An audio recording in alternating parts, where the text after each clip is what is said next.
ყველასთვის ძვირფასი ათონელი მამის პაისის დარიგებებში ვნახულობთ ასეთ ფრაზებს. ქმარს თავისი ცოლი უნდა უყვარდეს დედაზე მეტად. რა თქმა უნდა, ამ გამონათქვამმა დიდი პოპულარობა მოიპოვა სიდედრებში, მაგრამ დედამთილები რატომღაც არ წყალობენ ამ გამონათქვამს და მათთვის და ყველა დანარჩენებისთვის ალბათ უფრო მეტი სინათლის შეტანა იქნება ამ საკითხში საჭირო. ისე მართლაც და სრულიად სამართლიანად შეიძლება ზოგიერთ ადამიანს გაუჩნდეს მამა პაისის გამონათქვამისადმი გარკვეული უთანხმოება და მიუღებლობა, იმიტომ რომ ნებისმიერი ადამიანი იკითხავდა, ხო, რატო უნდა მიყვარდეს ცოლი დედაზე მეტად. წარმოიდგინეთ, დედამ გაგზარდა, დედამ გაგაჩინა ამ ქვეყანაზე და რამხელა ამაგი და ზრუნვა აქვს ყოველ ჩვენგანზე დედებს და ამ დროს ეკლესია გეუბნება, ამ შემთხვევაში კონკრეტულად მამა პაისი გეუბნება, თუმცა ეკლესიაც იგივე აზრზეა, რომ გიყვარდეს შენი ცოლი დედაზე უფრო მეტად და ბუნებრივად ეს უთანხმოება არის, ხო? ზოგიერთ ჩვენგანში არის ეს უთანხმოება და აი ამ უთანხმოების გასაქარწყლებლად მინდა რამდენიმე ფაქტს შევეხო. პირველი და უმთავრესი ალბათ ის არის, რომ უნდა გავაჟღეროთ რისთვის იქმნება ოჯახი. ოჯახი, რა თქმა უნდა, არ იქმნება იმისთვის, რომ მხოლოდ გავმრავლდეთ. ოჯახი იქმნება იმისთვის, რომ ორმა ცოლმა და ქმარმა ორივემ ერთად ადიდონ უფალი და მათი ოჯახი იყოს პირველ რიგში ზნეობრივი, კეთილშობილი. რა თქმა უნდა, იქ გამრავლების რაღაც ელემენტებიც არის, მაგრამ გამრავლებისა და შვილიერება და გამრავლება არ არის არსებითი და არ არის ყველაზე მთავარი კომპონენტი ოჯახში, არამედ ეს არის თამდები კომპონენტი, იმიტომ რომ შეიძლება ოჯახს არ ყავდეს შვილები, მაგრამ სრულფასოვან ოჯახად ითვლება ასეთი ოჯახი, ასე რომ თუ კი ვინმე ფიქრობს, რომ გამრავლება არის მიზანი ოჯახისა, ეს რა თქმა უნდა მცდარია. ოჯახის მიზანი არის ქრისტე და ეკლესია. როგორ ქრისტე და ეკლესია თუ გაიხსენებთ, როდესაც ქორწილში, როდესაც იკითხება სახარება, ქორწილის სახარება, ჯვრისწერის სახარება, იქ არის საუბარი, რომ ისე უნდა უყვარდეს ცოლსა და ქმარს ერთმანეთი, როგორც ქრისტემ შეიყვარა ეკლესია და აი სწორედ შედარება ამასთან არის მოყვანილი, რომ როგორც ქრისტემ თავი დასდო ეკლესიისთვის და როგორც ეკლესია ერთგულობს ქრისტეს, აი ასევე უნდა ცოლმა უერთგულოს თავის ქმარს და ქმარი კიდე თვით თავგანწირვამდე უნდა იყოს მზრუნველი საკუთარ ცოლზე. თუ დაუკვირდებით, ბოლო პერიოდში ჩვენი პატრიარქი უწმინდესი მუდმივად ნებისმიერ თავის ეპისტოლეში თუ ქადაგებებში ძალიან ხშირად ოჯახის თემას ეხება ხოლმე და აქცენტებს აკეთებს იმაზე, რომ ერთმანეთზე ვიზრუნოთ და რომ ოჯახებს მოუფრთხილდეთ. რატომ აკეთებს ამას? რა თქმა უნდა, ამასაც ბუნებრივია თავისი მიზეზი აქვს.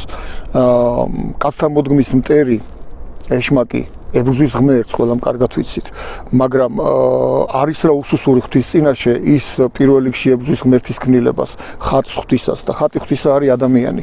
ამიტომ თუ კი ადამიანებშივე დაარღვევს ერთობას, თუ კი ადამიანებში გააჩენს ბზარს, აი ამ შემთხვევაში ის ჩათვლის, რომ მან მიაღწია საწადელს, რადგან ღმერთს პირდაპირ ვერ ებრძვის და ღმერთის ქმნილებას ებრძვის.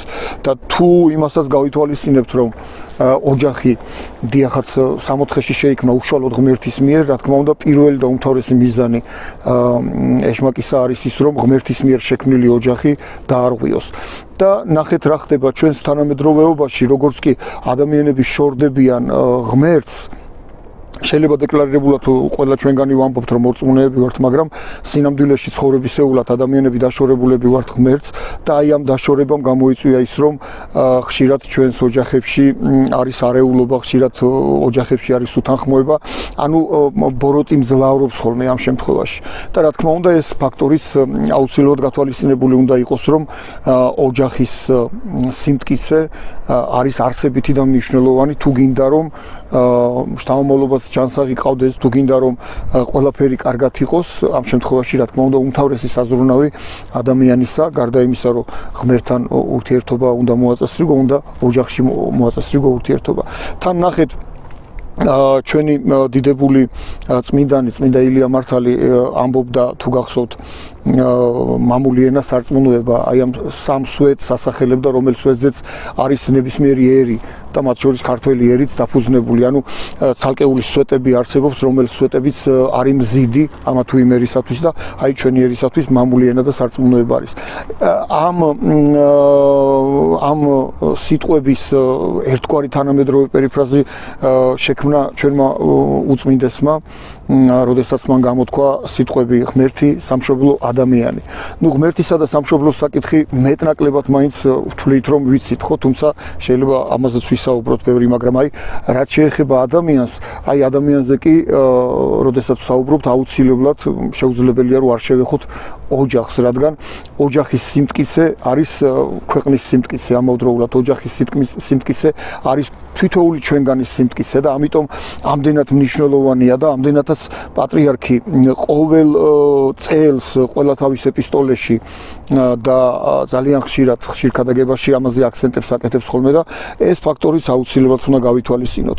თუმცა შეიძლება ვიღაცისთვის ეს არ ჟღერდეს ისე დამაჯერებლად და უფრო რაღაც მტკიცებულებითი რაღაც დეტალები აინტერესებდეს და მაშინ ასეთი ადამიანებისთვის ალბათ უკეთესი იქნება რომ შედარებებით ვისაუბროს. ახლა დაუშვათ ორ ახალგაზრდას მოეწონა ერთმანეთი და უნდათ რომ ოჯახის შექმნან და ოჯახის შექმნისთვის მათ აინტერესებთ ნათესაური კავშირი როგორია მათ შორის და თუ იქნებ მონათრული ხო არ აყავს ვინმე და მე აქვს თუ არა უფლება რომ ერთად ოჯახის შექმნან. ნახეთ როგორი მნიშვნელობა აქვს ამ შემთხვევაში ნათესაურ კავშირს, რომ ეკლესია გარკვეულ შემთხვევაში აძლევს კურთხევას რომ ოჯახის შექმნან, მაგრამ გარკვეულ შემთხვევაში უარსეუბნება, იმიტომ რომ ნათესაური კავშირი თუ არის ძალიან ახლო, აქედან გამომდინარე მათ არ აქვთ უფლება რომ ოჯახის შექმნა, რომ ერთგვარად არ მოხდეს უფლის კურთხევის დარღვევა. მაგრამ აი შედარება რო გავაკეთოთ, შვილი საკუთარი მშობლისთვის, დედისთვისაც და მამისთვისაც არის პირველი თავის ნათესავი. შვილი არის მეორე თავის ნათესავი და ასევე პირიქით, ანუ ვერტიკალით მოდის სწორხაზოვანი ხაზით ითვლება ნათესაობა. ბიძაშვილი, მამიდაშვილი და ყველა სხვა დანარჩენი არის ანუ ირიბი ნათესაობა, უკვე პირდაპირ ხაზის ნათესაობა არ არის, ირიბი ნათესაობა და ესეც უფრო დაბალი ხარისხისა არის შედარებით, თუმცა ისიც თავებით ითვლება. მაგრამ აქ ბუნებრივად იბადება კითხვა. ცოლი და ქმარი ერთმანეთისთვის რომელი თავის ნათესავები არიან და აღმოჩნდება რომ ცოლი და ქმარი ერთმანეთისთვის ნათესავები არ არიან. ახლა ბუნებრივად ეს ქართველებში იუმორია ჩვენთან ხო, ცოლი ნათესავად არ ითვლებაო და ეს იუმორი არც თუ ისე უსაფუძვლოა, მაგრამ ერთია რანაირი შინაარსი თხუმრობენ და მეორეა სინამდვილეში რა არის აქ შინაარსი. ცოლი და ქმარი ერთმანეთის ნათესავები არ არიან, იმიტომ რომ ცოლი და ქმარი ერთნი არიან. როგორც ღმერთმა აკურთხა და თუ კი ვინმე ასე არ ესმის, ეს იმას ნიშნავს, რომ ღმერთის წინააღმდეგ მიდის, ღმერთის კურთხევის წინააღმდეგ მიდის, რადგან 64-ში ჩვენ კარგად ვიცით, რომ ადამისაგან შექმნა ევა ღმერთმა. ანუ ადამი და ევა ერთნი იყვნენ. ფიზიკურად კი ორი ადამიანი იყო, ორი სხვადასხვა ადამიანი იყო, მაგრამ ისინი ერთნი იყვნენ ადამი და ევა. და ასევეა ნებისმიერი ჩვენგანი, როდესაც დაოჯახდებით და ჯვრისწერას აღასრულებს ეკლესია და რომც არ იყოს ჯვრისწერა აღსრულებული, ის მაინც სრულფასოვან ოჯახად ითვლება და აი ასეთი ოჯახი თუ არის და თუ ადამიანები ქალი და მამაკაცი თვლიან რომ მათ ოჯახი აქვთ, ისინი ერთნი არიან და ამიტომ ერთმანეთისთვის ისინი აღარ არიან ნათესავები, არამედ ერთნი არიან. აქედან გამომდინარე სწორედ მოდი აი რამდენად ლოგიკურად ჟღერს რომ დიახაც ქმარს საკუთარი ცოლი უნდა უყვარდეს დედაზე მეტად და ცოლსაც საკუთარი ქმარი უნდა უყვარდეს დედაზე მეტად. ასე რომ აქ ყველაფერი კანონზომიერია, უბრალოდ თუ კი კარგად გავაანალიზებთ იმას თუ რასთანა გვაქვს საქმე და რაზე ვსაუბრობთ, რა თქმა უნდა, მე უკვე ყველაფერი თავის ადგილზე დგება.